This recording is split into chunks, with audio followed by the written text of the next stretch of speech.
Alright, ayan isang mapagpalang araw. At pinag-uutos ni Pangulong Ferdinand Marcos Jr. ang pag-aresto kay dating Congressman Saldico at 17 pa ng DPWH at Sunways Corporation.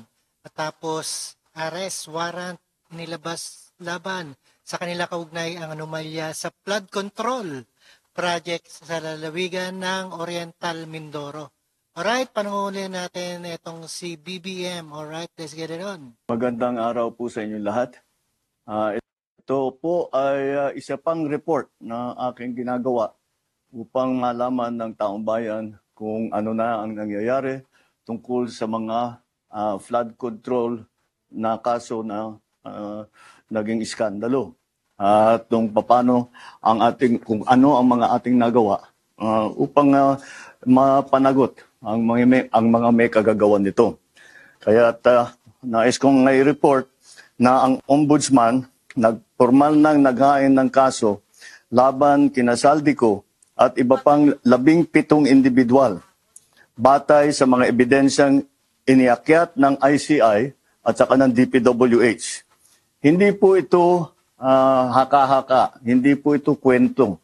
Ito po ay tunay na ebidensya. At ito po, para hindi ko na babasahin, pero makikita naman ninyo sa phone ninyo, ito yung listahan ng may arrest warrant na. At ang susunod na hakbang, wala nang paligoy-ligoy pa, ang ating mga otoridad ay siyempre papatupad na nila itong mga arrest warrant na ito. Aarestuhin na sila, ihaharap sa korte at pananagutin sa batas. Walang special na pagtrato, walang sinasanto. Ako ang nagsimula nitong lahat.